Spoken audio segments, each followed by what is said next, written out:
Hello, नमस्कार, good morning, सुप्रभात, सत श्री अकाल। मैं भारती आज आपके सामने हिंदी व्याकरण का क्रिया का टॉपिक लेकर आई हूँ, जो किसी कक्षा के साथ साथ कंपटीशन एग्ज़ाम में भी बहुत हेल्पफुल रहेगा।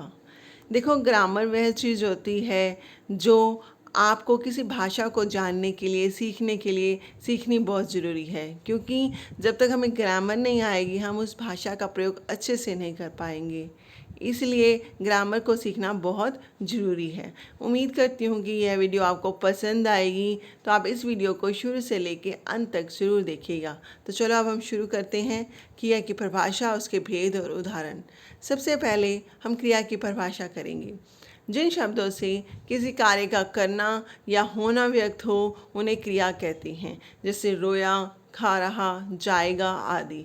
अन्य उदाहरण हैं, घोड़ा जाता है, पुस्तक मेज पर पड़ी है, मोहन खाना खाता है। इन वाक्यों में जाता है, पड़ी है, खाता है, ये क्रियाएं हैं। क्रिया से पहले हमें यह जानना जरूरी है कि धातु क्या होता है। धातु से ही क्रिया बनती है। क्रिया के साधारण रूपों के अंत में ना लगा रहता है, जैसे आना, जाना, पाना, खोना, खेलना, कूदना आदि। यदि इस ना को हटा दिया जाए तो हमारे पास सिर्फ धातु रह जाती है। साधारण रूपों के अंत का ना निकाल देने से जो बाकी बचे वह क्रिया की धातु होती है, जैसे आना, जाना, पाना, खोना, खेलना, कूदा आदि क्रियाओं में अगर हम ना निकाल दें तो हमारे पास आ, जा, पा, खो, खेल, कूद आदि धातुएं रह जाती हैं। कर्म के आधार पर क्रिया के भेद। कर्म के आधार पर क्रिया के दो भेद होती हैं, अकर्मक क्रिया, सकर्मक क्रिया। सबसे पहले हम अकर्मक क्रिया बारे पढ़ेंगे। अकर्मक क्रिया का अर्थ होता है कर्म के बिना या कर्म रहित। जिन क्रियाओं को कर्म की जरूरत नहीं पड़ती और क्रियाओं का फल कर्ता पर ही पड़ता है उन्हें अकर्मक क्रिया कहते हैं, जैसे तैरना, कूदना, सोना, उछलना, मरना, जीना, रोना, हंसना आदि। अन्य उदाहरण है, वह चढ़ता है, पक्षी उड़ रहे हैं, बच्चा रो रहा है, चढ़ता है, उड़ रहे हैं, रो रहा है। ये सब अकर्मक क्रियाएं हैं। नेक्स्ट, सकर्मक क्रिया। सकर्मक का अर्थ होता है कर्म के साथ या कर्म सहित। जिस क्रिया का प्रभाव कर्ता पर ना पड़कर कर्म पर पड़ता है उसे सकर्मक क्रिया कहते हैं, जैसे वह चढ़ाई चढ़ता है, नीता खाना खा रही है। इसमें इस बात पर ध्यान दीजिए कि यहाँ पर इन वाक्यों में क्या क्या से या किसको से प्रश्न बनता है। जैसे वह चढ़ाई चढ़ता है, वह क्या चढ़ता है, चढ़ाई, मतलब यहाँ पर क्या से प्रश्न बन रहा है। उसी प्रकार नीता खाना खा रही है, नीता क्या खा रही है, खाना। इस प्रकार जहाँ पर क्या और किसको से प्रश्न बने वहाँ पर हमारा कर्म जरूर होता है। यहाँ पर चढ़ाई और खाना हमारा कर्म है। सकर्मक क्रिया के भेद। एक कर्मक, द्विकर्मक। एक कर्मक, जिस क्रिया का एक ही कर्म हो उसे एक कर्मक क्रिया कहते हैं, जैसे वह रोटी खाता है। इस वाक्य में जो खाता है वो क्रिया है। क्या खाता है वो, रोटी। तो रोटी हमारा कर्म है। यहाँ पर भी क्या से प्रश्न बन रहा है। द्विकर्मक क्रिया। जिन क्रियाओं के दो कर्म होते हैं वे द्विकर्मक क्रियाएं कहलाती हैं, जैसे मैंने शाम को पुस्तक दी, सीता ने राधा को रुपए दिए। यहाँ पर शाम को और पुस्तक, शाम और पुस्तक दोनों ही कर्म हैं। दो कर्म की वजह से इसे द्विकर्मक कहा गया है। जो पहला कर्म लिखा है शाम और जो दूसरा है पुस्तक। मुख्य कर्म हमारा पुस्तक है। मुख्य कर्म से पहले वाला कर्म हमारा गौण कर्म है, दूसरा कर्म, और यह हमेशा प्राणीवाचक होता है, जैसे श्याम और राधा प्राणी हैं। नेक्स्ट, संरचना या प्रयोग के आधार पर क्रिया के भेद। मुख्य क्रिया, सरल क्रिया, सहायक क्रिया, संयुक्त क्रिया, नाम धातु क्रिया, प्रेरणार्थक क्रिया और पूर्वकालिक क्रिया। मुख्य क्रिया, क्रिया का एक अंश जो मुख्य अर्थ प्रदान करे उसे मुख्य क्रिया कहते हैं। अथवा कर्ता या कर्म के मुख्य कार्यों को व्यक्त करने वाली क्रिया मुख्य क्रिया कहलाती है। यहाँ पर क्रिया एक ही रूप में होती है, एक ही होती है और वह ही मुख्य कार्य को व्यक्त कर रही होती है। जैसे राधा दूध लाई, इस वाक्य में क्रिया सिर्फ एक ही है, लाई, और जो मुख्य कार्य को व्यक्त कर रही है कि राधा दूध लाई। मोहन ने दुकान खोली, इसमें खोली क्रिया है जो कि एक ही है और कर्म के मुख्य कार्य को व्यक्त कर रही है।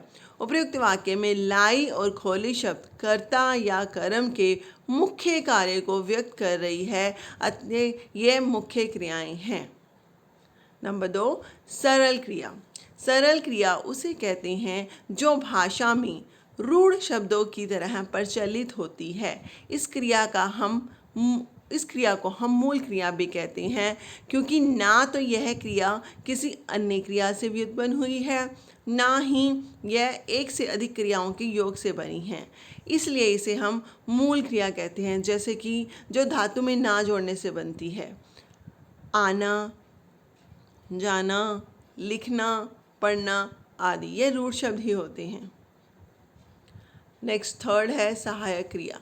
सहायक क्रिया उसे कहते हैं जो क्रिया पदबंध में मुख्य अर्थ ना देकर उसकी सहायक हो, अर्थात मुख्य क्रिया के अलावा जो भी अंश शेष रह जाता है उसे हम सहायक क्रिया कहते हैं। हम उदाहरण पढ़ लेते हैं, उससे क्लियर हो जाएगा। जैसे कि लड़के क्रिकेट खेल चुके हैं, यहाँ पर मुख्य क्रिया क्या है? खेल, और चुके हैं उसकी सहायक है। मुख्य क्रिया के अलावा जो क्रिया के शब्द मुख्य क्रिया की हेल्प कर रहे होते हैं, सहायक बन रहे होते हैं, वो सहायक क्रिया कहलाती है। नेक्स्ट नंबर 4 पे है संयुक्त क्रिया। हिंदी में क्रिया कभी एक पद द्वारा प्रकट होती है, कभी एक से अधिक पदों द्वारा प्रकट होती है। उदाहरण पढ़ लेते हैं।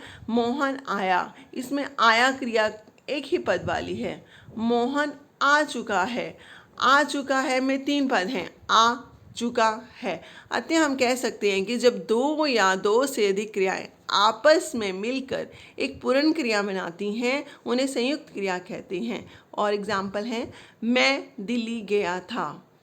इस वाक्य में गया प्लस था दोनों ही क्रियाएं हैं जो कि संयुक्त क्रिया बनाती हैं मिलकर। सीता पढ़ रही है, पढ़ प्लस रही प्लस है। इस प्रकार एक से अधिक क्रिया होने तथा उसका संयुक्त रूप प्रयुक्त होने के कारण यह संयुक्त क्रिया कहलाती है। नेक्स्ट है नंबर 5 पे नाम धातु क्रिया। संज्ञा, सर्वनाम और विशेषण शब्दों के अंत में प्रत्यय लगाकर जो क्रिया बनती है उसे नाम धातु क्रिया कहते हैं। उदाहरण के तौर पर संज्ञा शब्दों से बन रही है फिल्म प्लस आना, फिल्माना। दुख प्लस ना, दुखना।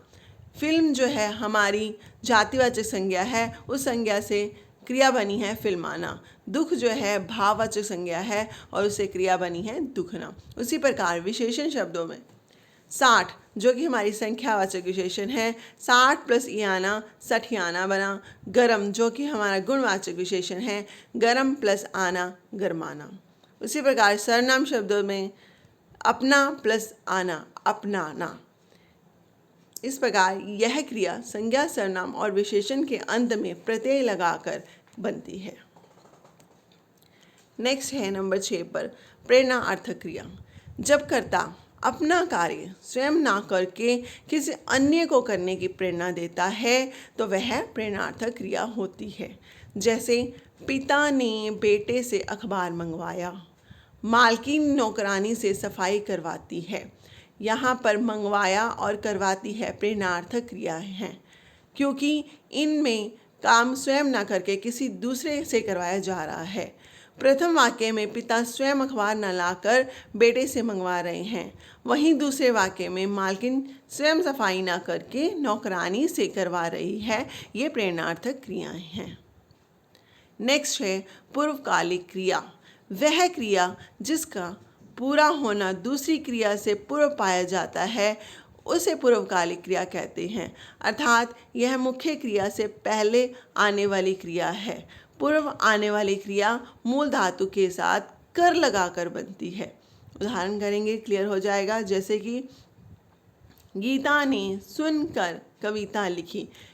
यहाँ पर जो लिखी है वो हमारी मुख्य क्रिया है और मुख्य क्रिया से पहले एक और क्रिया हो रही है सुनकर। ये हमारी पूर्वकालिक क्रिया है। जो क्रिया मुख्य क्रिया से पहले हो वह पूर्वकालिक क्रिया कहलाती है और यहाँ पर कर लगा होता है, मूल धातु के साथ कर लगा होता है। नेक्स्ट, इसके अलावा अन्य क्रियाएं भी हैं। प्रयोग के आधार पर क्रिया के अन्य भेद। सजातीय क्रिया, जब क्रिया तथा कर्म एक ही मूल शब्द से बने हों वह सजातीय क्रिया होती है। जहाँ पर क्रिया और कर्म का जो मूल शब्द है वो एक ही है, जैसे कि उसने अनेक लड़ाइयाँ लड़ी। अब यहाँ पर लड़ाइयाँ और लड़ी दोनों की मूल धातु एक ही है, लड़। दोनों ही लड़ मूल धातु से बने हैं। लड़ से बना लड़ाइयाँ, लड़ से बना लड़ी। जहाँ पर क्रिया और कर्म का मूल शब्द एक ही हो वह सजातीय क्रिया है। नेक्स्ट है क्रियार्थक संज्ञा। जब क्रिया संज्ञा की तरह व्यवहार में आए तब वह क्रियार्थक संज्ञा कहलाती है। जहाँ पर क्रिया का प्रयोग संज्ञा की तरह हो, जैसे कि टहलना सेहत के लिए अच्छा है। यहाँ पर टहलना जो कि क्रिया है संज्ञा के तौर पर यूज़ हो रही है। उसी प्रकार देश के लिए मरना कहीं अच्छा है, यहाँ पर मरना क्रिया है, यह भी संज्ञा के तौर पर संज्ञा के रूप में प्रयोग हो रही है। नेक्स्ट, अनुकरणात्मक क्रिया। किसी ध्वनि के अनुकरण पर जो क्रिया बनती है उसे अनुकरणात्मक क्रिया कहते हैं। जैसे कि साउंड पे बन रही है ये खट खट खटखटाना, भन भन भन भनाना, थप थप से बना थपथपाना, यह अनुकरणात्मक क्रिया है। नेक्स्ट है और लास्ट है आज्ञा अर्थक क्रिया या विधिवाचक क्रिया। इससे आज्ञा, उपदेश और प्रार्थना सूचक क्रियाओं का बोध होता है। मतलब यहाँ पर ऐसे वाक्य आते हैं जहाँ पर आज्ञा, किसी उपदेश और प्रार्थना सूचक क्रिया का बोध हो रहा है। जैसे कि पहला वाक्य है उदाहरण के तौर पर, तुम यहाँ से निकलो। यहाँ पर किसी आज्ञा का बोध हो रहा है। गरीबों की मदद करो, यहाँ पर किसी मदद करो उपदेश का बोध हो रहा है। कृपया करके मेरे प्रश्न का उत्तर अवश्य दीजिए, यहाँ पर किसी प्रार्थना का बोध हो रहा है।